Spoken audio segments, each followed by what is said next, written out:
Sorry, Dad. Malaki ang kasalanan ko. Masyado akong nag-enjoy sa naging buhay ko sa ibang bansa. At nakalimutan kong may pamilya pala naghihintay sa akin dito sa Pilipinas. Hinging paumanhin ko dito. Sa totoo lang, ngayon ko lang na-realize ang pagkakamali ko sa kanila. Masyado akong nagpadala sa matinding galit na nararamdaman ko noon kay Daddy. Pati si Mommy nadamay dahil sa kalokohan ko. Bahagya namang kumalma si Daddy dahil sa sinabi ko. Pagkatapos ay nagpalakad-lakad ito. Bumuntong hininga habang hinihilot-hilot ang kanyang sentido. Sa edad na 65 years old, matikas pa rin si Daddy. Tumanda na ito sa politika at paghawak sa iba't ibang negosyo na meron ng aming pamilya. Bueno, wala na akong magagawa pa. Nangyari na ang lahat. Tama ang mami mo. Ang importante nandito ka na. Sagot nito. Pagkatapos ay mataman akong tinitigan. Alam ko kung gaano katigas ang ulo mo, Rafi. Pero dapat bumawi ka sa amin ng mami mo kung talagang nagsisisi ka sa iyong kasalanan sa amin. Seryoso nitong wika at umupo sa katapat na sofa. Matanda na ako. Marami na akong sakit na nararamdaman sa katawan. Sana man lang bago ako kunin ni Lord makita ko man lang ang magiging apo ko sa'yo. Malungkot nitong wika, tsaka ako tinitigan. Napakurap-kurap naman ako. Pagkatapos ay marahas akong napabuntong hininga. Dad, huwag po kayo mag-alala. Yan po talagang isa sa mga plano ko kaya umuwi ako ng Pilipinas. Hahanapin ko ang babaeng pakakasalan ko. Nakangiti kong sagot dito. Natigilan naman ito. Ano? Huwag mong sabihin na sa edad mong yan wala ka pa ring babaeng napupusuan. Rafi, ano ba nangyayari sa'yo? Akala ko ba matagal mo nang tinalikuran ang pagiging bading mo? Bigla na naman itong nagtaas ng boses. Napailing naman ako. Kahit kailan talaga hindi pa rin nagbabagong ugali ng aking ama. Bigla na lang naninigaw. Malaking kabaligtaran sa ugali ni Mommy na napakamahinahon. May mga naging girlfriends ako pero hindi ko mahanap ang pagiging ideal wife sa kanila. Hindi naman pwedeng basta na lang ako magpakasal sa isang babae na hindi ako sigurado na liligaya ako at magtatagal sa aming pagsasama. Katulad niyo ni Mommy. Dad, gusto ko na din mag-asawa, kaya lang putol kong sagot dito. Kaya lang ay ano? Tanong naman ni Daddy. Namumula na ito halatang bumalik na naman ang galit sa akin. Fine, may napupusuan na akong babae. Kaya lang hindi ko pa alam ang kanyang pangalan. Masyado pa kasing mailap eh. Pag-amin ko dito, natatawa namang tinitigan ako ni Daddy. Hindi marahil ito makapaniwala sa aking sinabi. Paanong hindi mo pa kilala ang babaeng napupusuan mo? Aba Rafi, sa itsura at tindig mo ngayon malabo yan sinasabi mo. Nagmana ka ng kapugian sa akin at imposibleng aayawan ka ng mga babae. Sagot nito, baka sa boses nitong pagmamalaki habang sinasambit ang katagang yun.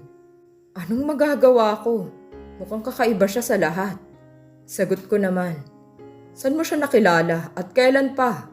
Tanong nito. Kahapon lang. Sa Show Boulevard, traffic light. Binangga kasi ng kasama niya ang kotse ko. Sagot ko naman.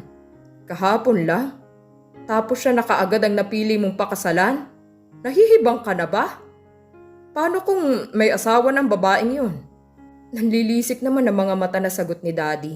Napakamot naman ako ng ulo. Paano nga ba kung may asawa na ito? Basta Dad, kung gusto niyong makapag-asawa agad ako, tulungan niyong mahanap kong babaeng yun. Pinal na sagot ko dito. Napapailing naman si Daddy. Napapantastikuhan pang napatitig sa akin. Nakuha mo ba ang pangalan niya? Seryosong tanong nito. Umiling naman ako. Tonto! Paano natin mahanap ang isang tao kung hindi kahit pangalan hindi mo nakuha? Galit na naman si Dad. Pakiramdam ko ang tanga-tanga ko tuloy na anak. Sa klase ng tingin nito sa akin. Ibigay mo sa akin ang plate number ng sasakyan na nakabangga sa'yo. Magpapaimbestiga ako sa mga tao ko. Patuloy na wika nito. Napangiti naman ako dahil sa sinabi nito. Thank you, Dad. Huwag kayong mag-alala. Kapag makita ko ulit ang babaeng yun, sisiguraduhin ko na mabibigyan ko kaagad kayo ng apo ni Mommy. Excited na sagot ko sa mga ito. Napabuntong hininga naman si Daddy. Kinabukasan. Nandito ako ngayon sa loob ng restaurant. Kausap ko si Bianca. Gusto ko nang manghingi ng space dito. Ayokong maging unfair sa kanya. Gusto kong lumayo muna ito sa akin hanggat hindi pa ako sigurado sa nararamdaman ko. Halos hindi ako nakatulog kagabi sa kakaisip sa estrangherang babaeng yun. Hindi ko alam pero malaking bahagi ng puso ko ang bigla na lang nitong inangkin. Sana makagawa agad ng paraan si Daddy na mahanap agad ang babaeng yun. Ayoko na magsayang pa ng oras. Gusto ko na makapag-asawa dahil pakiramdam ko na pag-iiwanan na ako. Tama si Rika. Kung nag-asawa ako kaagad, malalaki na din sana ang aking mga anak. Pero wala eh. Masyado akong nag-enjoy sa pagbubuhay binata. Masyado akong nag-enjoy sa pakikipag-flirt kung kani-kaninong babae. You're so unfair, Rapi. Kinansel ko lahat ng fashion show appointment ko dahil dito. Pagkatapos, bigla mo na lang sasabihin sa akin na ayaw mo nang ituloy ang kasal? Galit na wika ni Bianca. Wala itong pakialam sa ibang mga customers na kumakain dito sa loob ng restaurant. Isa ito sa mga ugali ni Bianca na ayaw ko. Wala itong kahihiyan paminsan-minsan. Walang breeding kumbaga. I'm sorry. Kahit ako naguguluhan din. Alam kong unfair ito para sa'yo, pero anong magagawa ko? Ayokong mag-expect ka kaya sinabi ko na agad sa'yo ngayon. Pagpapaliwanag ko, yamot itong napabuntong hininga. Tinititigan ako ng masama at halos tumulo ang luha nito sa matinding galit. Ganun lang ba kadali sa'yo ang lahat?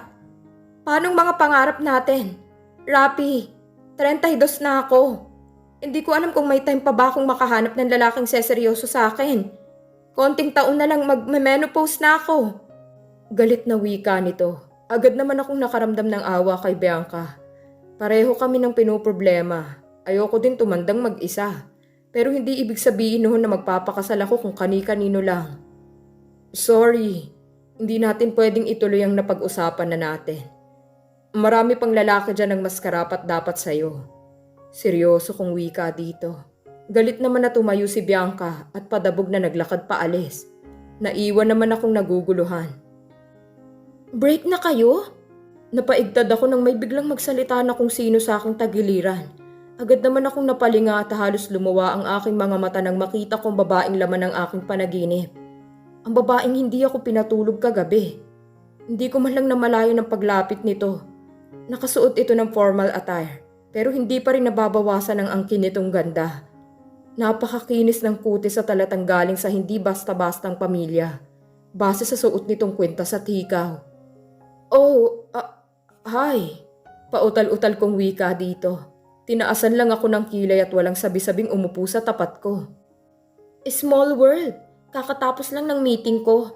At napansin kita kaya ako napalapit sa'yo. Sabi kasi ng little sisi ko hindi ka pa daw tumatawag sa kanya para maningil ng damage ng kotse. Wika nito.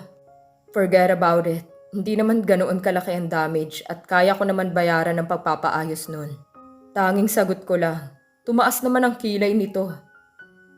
Alam mo, you look so familiar.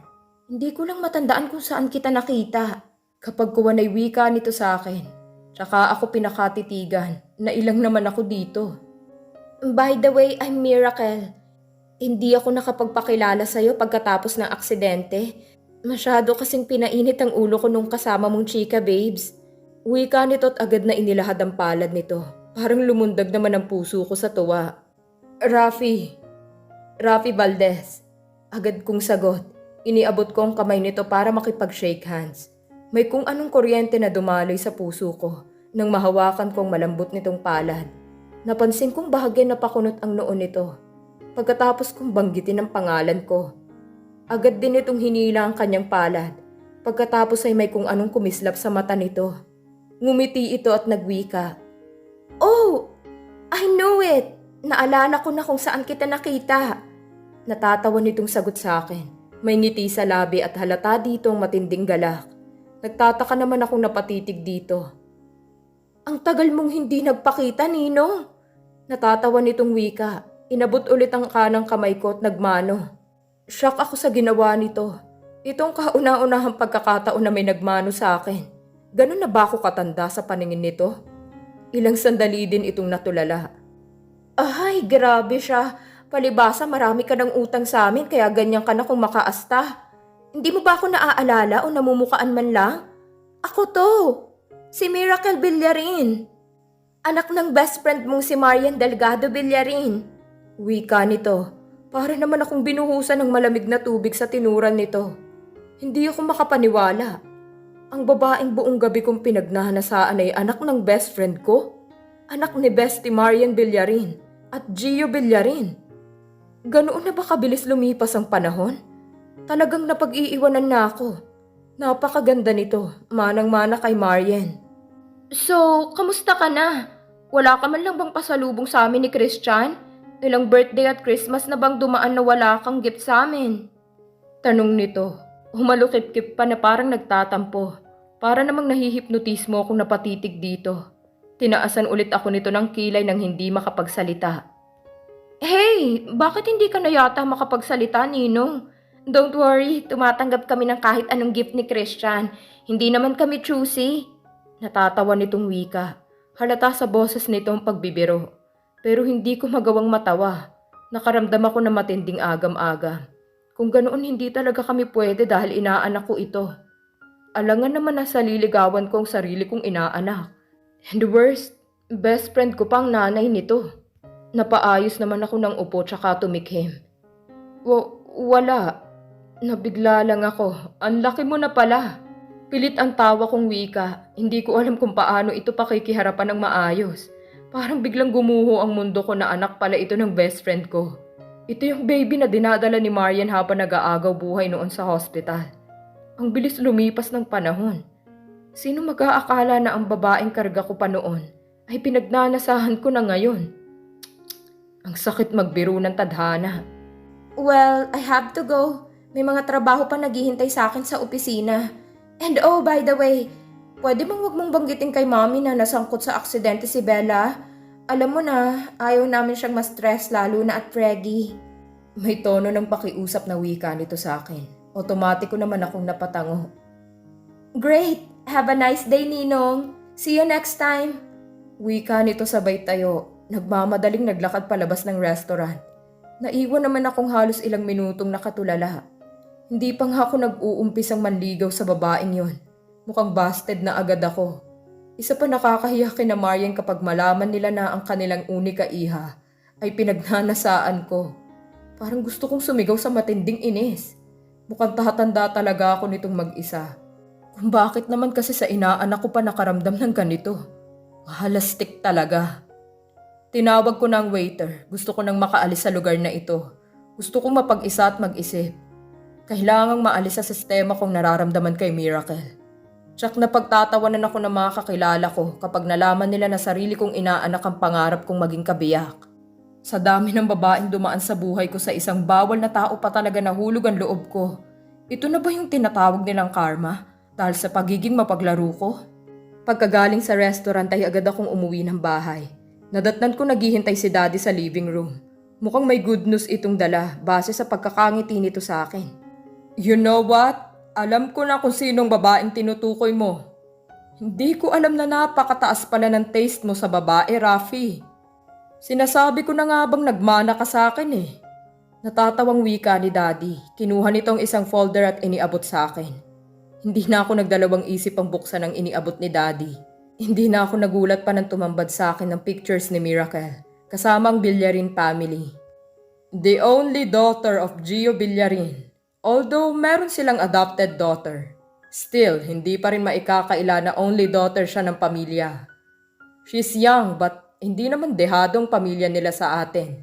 Kapag yaman ang pag-uusapan, bakas ang pagmamalaki sa boses ni Daddy. Wala pa man pero halatang boto ito sa anak nila Marian. Dad, I know them. Kaibigan ko si Marian since high school. Sagot ko. Kitang-kita ko naman ang pagkagulat sa mga mata ni Daddy dahil sa aking sinabi. Hindi ito makapaniwala. Inaanak ko pala ang babaeng yan. Wika ko, napatayo ito sa gulat. Hindi makapaniwala sa mga narinig. Sinipat-sipat muna ako nito ng tingin bago napabuntong hininga. Inaanak? I think wala namang problema sa bagay na yan. Hindi naman kayo magkadugo. As long as nagkakaintindihan kayo, walang problema. Wika ni Daddy. Parang gusto ko namang maghimutok. Bakit napakasakit naman magbiro ng tadhana? Sa palagay mo, Dad, Ano kaya ang magiging reaksyon ng kaibigan ko kapag liligawan ko ang anak nila? Dad, parang anak ko na din pala si Miracle. Mukhang hindi kami bagay. Sagot ko dito. Sinipat naman ako ni Daddy ng tingin. Yan na nga bang sinasabi ko sa'yo, Rafi? Kapag hindi mo pa mapaamong babaeng yan, tsak natatanda ka talagang mag-isa. Wala ka ng choice kundi ipaglaban ang nararamdaman mo. Ligawan mo si Miracle at kapag gusto ka din niya, walang problema. Walang magagawa ang mga bilyarin. Kapag anak na nilang magdedesisyon. Isa pa mas gusto kong batang yan dahil tiyak na mabibigyan niya kami ng maraming apo. Huwag kang mag-asawa ng kasing edad mo. Baka tuyo na ang matres at hihinto ang pagkalat ng apelyido natin dito sa mundo. Seryosong wika ni Daddy. Halatang halata talaga dito na gusto nitong mapangasawa ko ang anak ng best friend ko. Lalong nakaramdam ako ng sakit ng ulo at kalooban. Dad, I don't know. Nakakahiya. Hindi ko alam kung anong susunod na hakbang ang gagawin ko. Sobrang komplikado ang lahat. Sagot ko dito. Napabuga naman ito ng hangin. Pagkatapos ay tinitigan ako. Look, Rapi, walang mangyayari kung hindi mo susubukan. Gumawa ka ng magandang diskarte para ma-inlove sa'yo si Miracle. Mabilis ka lang makakalapit sa kanya dahil close friend mo naman pala ang kanyang mga magulang. Sagot ni Daddy. Hindi ko alam ang aking gagawin. Kung alam ko lang na problema palang sasalubong sa akin pag uwi dito sa Pilipinas. Sa New York na lang sana ako nagstay. Villarin's residence. Kinagabihan. Nandito sa loob ng living room ang buong pamilya. Ito ang kadalasang ginagawa ng Villarin family. Pagkatapos kumain ng hapunan, umiinom sila ng tea para pampababa ng kinain. Ito na din ang kanilang bonding. Nagre-report din ang magkapatid na Miracle at Christian sa kanilang ama tungkol sa mga kaganapan sa nangyari sa loob ng opisina. You know what? Magugulat kayo sa nakita ko kanina sa restaurant pagkatapos kong makipag-meeting kay Mr. Chan. Wika ni Miracle. Napatingin naman dito ang buong pamilya. What is it? Tanong ni Christian. Abala ito sa kanyang cellphone. Nagkita kami kanina ni Ninong Rafi. Sakto na paglabas ko ng meeting room nakita ko siya sa restaurant na may kausap na babae. Parang pamilyar kasi sa akin ang kanyang itsura kaya naglakas loob akong kausapin siya. And you know what? Napag-alaman ko nga siya pala ang ating Ninong Rafi. Dahil nakilala niya ako nang banggitin ko sa kanyang aking pangalan. Such a small world talaga. Wika nito sa kapatid. So anong sabi niya? Anong naging reaksyon niya pagkakita sa'yo? Tanong ni Christian. Nagulat siguro, pero alam mo parang may something sa kanya kanina. Alam mo yung parang wala siya sa sarili kapag kinakausap? Ganun ba talaga siya, ma'am? May abnormality ba ang ninong namin? Baling ni Miracle sa kanyang ina na si Marian Villarin. Natigilan naman ito at pinigil ang sariling hindi matawa. Nagtatakang napatitig kay Miracle. Anong ibig mong sabihin? Nagtatakang tanong ni Marian. Well, habang kausap ko kasi siya kanina, parang wala siya sa sarili. Imposible naman na tatanga-tanga siya kasi mukha naman siyang matinong tao. At isa pa mukha din naman siyang matalino. Wika nito. Baka na-tsempo mo lang na may problema yung tao. Nabanggit niya kasi sa amin ni Rika na may hinahanap siyang babae. Kaya lang may fiancé na siya at kasal na lang ang kulang sa kanila. I don't know, baka nahahati ang isip niya between two girls. Sagot ni Marian sa anak. Inihimas-himas pa nitong may kalakihan ng tiyan. Ganun ba? I think break na sila nung girl. Nakita ko kasing nag-walk out kanina habang umiiyak eh. Ay, kaya ayaw kong ma-inlove eh. Sakit lang sa damdamin, lalo na kapag ang lalaki ay katulad sa ugali ng ninong namin na yun. Nakakita lang ng ibang babae gusto na agad i-dispatch ang present girlfriend niya. Ang sakit niya sa bangs ha? Wika ni Miracle. Natawa naman si Christian. Ganun talaga siguro kapag tumatanda ng binata. Mabilis magbago ang feelings. Natatawang sabat ni Christian.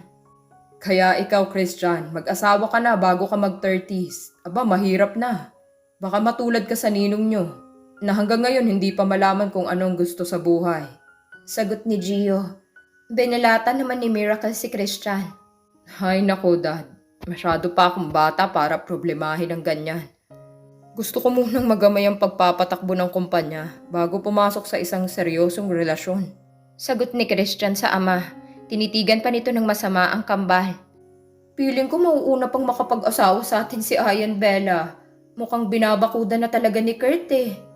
Biglang wika naman ni Miracle, sabay baling kay Ayan Bella na abalang-abala sa kanyang cellphone. Ayan Bella's POV. Nakahanda na ako pagpasok ng school nang bigla akong lapitan ng aming security guard dito sa mansyon.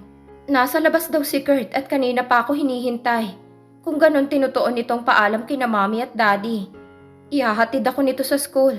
Inis akong lumabas ng gate at agad kong nakita si Kurt. Sakay ng kanyang kotse na matyagang naghihintay sa akin. Good morning, my loves. Agad na bati nito sa akin. Sinamaan ko ito ng tingin at nilapitan. Ano na naman to, Kurt? Kaya kong mag-drive, ba't hindi mo na kailangan pang sunduin ako dito sa bahay? Bakit ba ang kulit mo? Asar na tanong ko dito. Nawala naman ng matamis na ngiti sa labi nito at seryoso akong tinitigan. Late ka na sa school, Bella. Kaya sumakay ka na. Kailangan pa ba natin itong pagtalunan? Tapos na ang usapin na ito. At pumayag na sila tito at tita na liligawan kita. Bakas ang inis sa boses nito habang sinasabi ang katagang yon. Wala na akong magawa pa kundi padabog na sumakay sa kotse nito. Alam kong hindi ako mananalo sa kakulitan ng taong ito. Good girl. Narinig ko pang wika nito tsaka inumpisahan na magmaniobra ng sasakyan. Tahimik lang akong nakaupo habang nakatanaw sa labas ng bintana. Ipinagpasalamat ko na din dahil hindi na umimik pang muli si Kurt. Seryoso lang ito sa pagdadrive hanggang sa makarating kami ng school. Susunduin ulit kita mamaya. Anito at akmang lalabas ng kotse para pabuksan ako ng pintuan. Pero inunahan ko na. Agad kong binuksan ang pintuan sa gilid ko at padabog na bumaba. Napailing-iling naman si Kurt habang seryosong nakatitig sa akin. Hindi ko pinansin at mabilis na akong naglakad palayo dito. Hindi ko alam kung paano ito iiwasan ngayon. Lalo nang nahuhulog ang loob ko kay Kurt at konting-konti na lang bibigay na ako. Kapag magkataon, hindi ko na matutupad ang pangarap kong maging doktor. Baka maaga akong makapag-asawa nito. Lalo na ngayon. Nakikita ko kung gaano kapusok si Kurt tuwing magkasama kami. Nadadarang din ako sa init ng halik nito. Tinatrader ako ng sarili kong katawan. Dumiretso na ako sa aking first subject at halos wala akong naintindihan sa mga lecture ng aming professor dahil lumilipad ang utak ko papunta kay Kurt. Ewan ko ba? Nagtatalo ang aking kalooban kung papayag na ba ako na maging girlfriend nito. Naglalakad na ako para pumunta sa kasunod kong subject nang bigla akong lapitan ni Nika. Kakarating lang nito dahil magkaiba naman kami ng schedule sa mga subjects dahil hindi naman kami pareho ng course. May naghahanap sa'yo sa labas ng campus. Wika nito sa akin. Natigilan naman ako. Hindi ko ina-expect na may maghahanap sa akin sa labas ng school. Sino daw? Nagtataka kong tanong. Labasin mo na lang. Kilala mo daw eh. Sige na, mauna na ako. Malilate na ako eh. Natigilan naman ako at sinipat ang suot kong relo. May 15 minutes pa ako para puntahan ang naghahanap sa akin sa labas. Baka importante ang kailangan kaya naman nagmamadali akong lumabas ng campus. Pagkalabas ko'y nagulat pa ako nang makita ko si Mrs. Santelian. Kinawayan ako nito kaya naman wala na akong magawa kundi ang lumapit. Mabuti naman at hindi mo na ako pinaghintay pa ng matagal, Bella. Importante ang kailangan ko. Kaya kita dinaanan dito. Seryoso nitong wika sa akin. Kinabahan naman ako. Hindi ako sumagot at inayaan ko na lang itong magsalita. Balita ko nililigawan ka daw ng anak ko. Well, kung ikaw si Miracle siguro hindi ako tututol. Kaya lang si Ayan Bella ka. Alam kong magiging kontrabida ako sa paningin mo. Pero gusto na kitang diretsahin. Ayaw kita para sa anak ko. Iwasan mo si Kurt. Dahil kahit kailan hindi kita matatanggap sa pamilya namin. Hindi ko alam kung anong nakita sa'yo ni Kurt at patay na patay sa'yo. Pero ito lang ang masasabi ko. Hindi kayo bagay ng anak ko. Masisira lang ang buhay niya kapag ikaw ang papakasalan niya. Wika ni Mrs. Santelian, para namang bomba na sumabog sa pandinig kong sinabi nito. Oo, alam kong noon pa man hindi na ito boto sa akin. Nang dahil sa negosyo kaya ito napapayag na iset ang kasal namin at nakikipagplastikan sa akin noon. Pero ngayon, lumabas na ang tunay nitong kulay. Hindi nga ito boto sa akin, kaya walang dahilan para patulan ko si Kurt. Huwag po kayong mag-alala, hindi ko po papatulan ang anak ninyo. Alam ko po kung saan ako lulugar. Mahinahong ko sagot habang pigil ang luha sa aking mga mata Matamis itong ngumiti sa akin. Good. Mabuti naman at hindi mo na ako pinahirapan pa. Akala ko makikipagmahatigasan ka pa. Bueno, yun lang ang kailangan ko sa'yo. Huwag kang mag-alala. Papadalahan ko ng invitation ng pamilya mo kung sakaling ikakasal na si Kurt sa babaeng gusto namin. Nakangiti nitong wika, tsaka tinalikuran ako. Naiwan naman akong hindi napigilan ng pagtulo ng luha sa aking mga mata.